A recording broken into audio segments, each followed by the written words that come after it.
नमस्कार,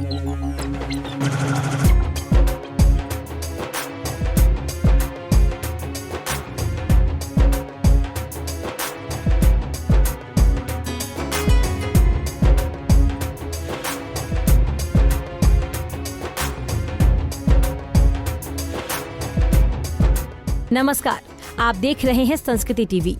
शास्त्रों में नवरात्रि के अवसर पर कन्या पूजन या कन्या भोज को अत्यंत ही महत्वपूर्ण बताया गया है। नवरात्रि में देवी माँ की सभी साधक कन्याओं को माँ दुर्गा का दूसरा स्वरूप मानकर उनकी पूजा करते हैं। सनातन धर्म के लोगों में सदियों से ही कन्या पूजन और कन्या भोज कराने की परंपरा है। विशेषकर कलश स्थापना करने वालों और 9 दिन का व्रत रखने वालों के लिए कन्या भोज को बहुत ही महत्वपूर्ण माना जाता है। नवरात्रि के अंतिम 2 दिन श्रेष्ठ कुछ लेखों के अनुसार भविष्य पुराण और देवी भागवत पुराण में कन्या पूजन का वर्णन किया गया है। इस वर्णन के अनुसार नवरात्रि का पर्व कन्या भोज के बिना अधूरा है। लोग कन्या पूजा नवरात्रि पर्व के किसी भी दिन या कभी भी कर सकते हैं, लेकिन पौराणिक कथाओं के अनुसार नवरात्रि के अंतिम 2 दिनों अष्टमी और नवमी को कन्या पूजन का श्रेष्ठ दिन माना गया है। 9 कन्याओं को कराएं भोज। कन्या पूजन के लिए 2 से 10 वर्ष की कन्याओं को बहुत ही शुभ माना गया है। कथाओं में कहा गया है कि कन्या भोज के लिए आदर्श संख्या 9 होती है। वैसे लोग अपनी श्रद्धा अनुसार कम और ज्यादा कन्याओं को भी भोजन करा सकते हैं। कन्या भोज के लिए 10 साल से कम उम्र की बालिकाओं को ही महत्वपूर्ण माना जाता है। सभी कन्या के अलग अलग नाम। कन्या भोज के लिए जिन 9 बच्चियों को बुलाया जाता है, उन्हें माँ दुर्गा के 9 रूप मानकर ही पूजा की जाती है। कथाओं में कन्याओं की उम्र के अनुसार उनके नाम भी दिए गए हैं।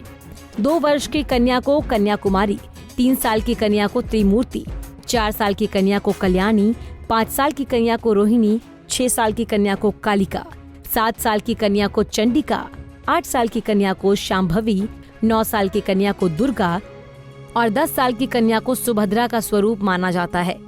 एक बालक को भी भोजन कराना अनिवार्य। प्रातः काल स्नान करके प्रसाद में खीर, पूरी और हलवा आदि तैयार करना चाहिए। इसके बाद कन्याओं को बुलाकर शुद्ध जल से उनके पांव धोने चाहिए।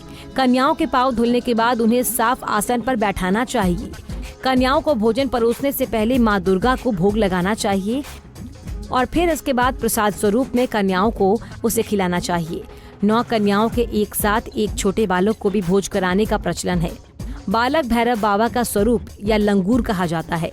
कन्याओं को भरपेट भोजन कराने के बाद उन्हें टीका लगाएं और कलाई पर रक्षा बांधें।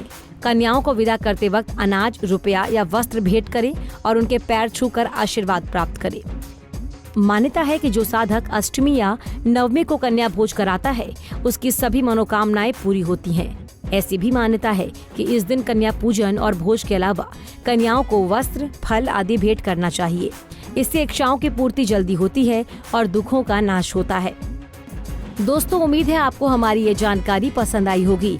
ऐसी ही धर्म और आस्था से जुड़ी जानकारी के लिए देखते रहिए संस्कृति टीवी। धन्यवाद।